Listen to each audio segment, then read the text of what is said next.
एक बार एक बहुत बड़ा बिजनेसमैन एक छोटे से गांव में जाता है। उसका प्लान होता है कि उस गांव में एक फैक्ट्री लगानी है।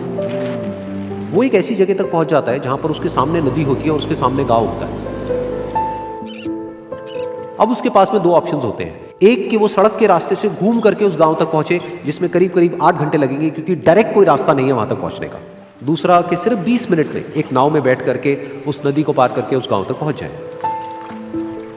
तो अपना टाइम बचाने के लिए उसने उस नाव में बैठने का डिसीजन लिया। वो नाव बहुत ही छोटी सी थी, जिसमें एक तरफ एक आदमी बैठा था जो कि नाव चला रहा था और दूसरी तरफ ये बिजनेसमैन बैठा हुआ था। तो नाव में बैठने की थोड़ी देर बाद उस बिजनेसमैन ने उस नाव वाले से पूछा, तुझे पता है तेरी नाव में कौन बैठा है? तो नाव वाले ने बड़े ही भोलेपन से कहा हाथ जोड़ करके, नहीं साहब मुझे नहीं पता आप कौन है। तो बिजनेसमैन बोला, अरे तू अखबार नहीं पढ़ता है क्या? हर दूसरे दिन मेरी फोटो आती है अखबार में।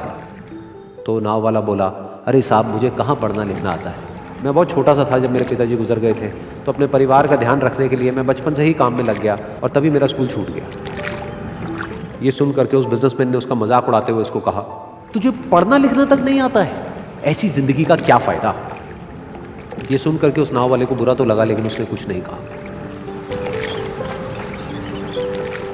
थोड़ी देर बाद वो बिजनेसमैन उस नाव वाले से बोला, अभी कुछ ही दिन बाद ये जो सामने तू जमीन देख रहा है, यहां पर मेरी एक बहुत बड़ी फैक्ट्री होगी जहां पर हमारे ब्रांड की मिनरल वाटर की बॉटल्स बनेगी। उस नाव वाले को बात समझ नहीं आई। उसने कहा, क्या बनेगा साहब?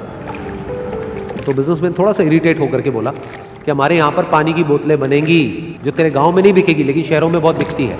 अरे कभी तू शहर गया होगा तो तूने देखी होगी पानी की बोतलें रखी होती है दुकानों पर। फिर वो नाव वाला बोला, अरे साहब मुझे कैसे पता होगा, मैं तो कभी इस गाँव से बाहर गया ही नहीं। फिर वो बिजनेसमैन उसके ऊपर हंसते हुए बोला, तू कभी इस गांव से बाहर तक नहीं गया, तुझे पता ही नहीं कि शहर क्या होता है? अरे ऐसी जिंदगी का क्या फायदा?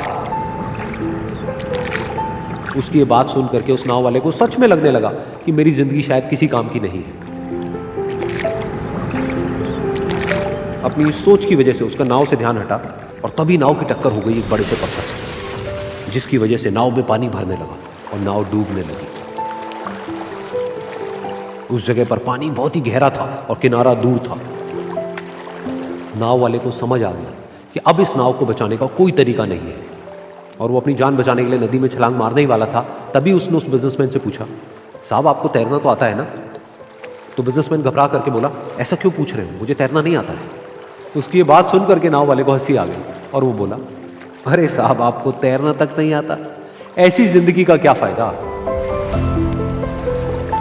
ये सुन करके उस बिजनेसमैन को अपनी गलती का एहसास हुआ और वो हाथ जोड़ करके उस नाव वाले से बोला, तुम जो कहोगे मैं तुम्हें दूंगा, बस मेरी जान बचा लो। तो उस नाव वाले ने बोला, अरे साहब आप घबराओ नहीं, मुझे सिर्फ तैरना नहीं आता है, मुझे डूबते हुए लोगों को बचाना भी आता है। आप मुझे कस के पकड़ लो, मैं आपको कुछ नहीं होने दूंगा। और फिर उस नाव वाले ने ना सिर्फ अपनी बल्कि उस बिजनेसमैन की भी जान बचाई। तो इस कहानी से हम एक बहुत बड़ी सीख ले सकते हैं कि हमें जिंदगी में कभी भी किसी का भी मजाक नहीं उड़ाना चाहिए या उसको अपने से कम नहीं समझना चाहिए, क्योंकि हमें नहीं पता कि हमें कब, कहां, कैसे, किसकी जरूरत पड़ जाए।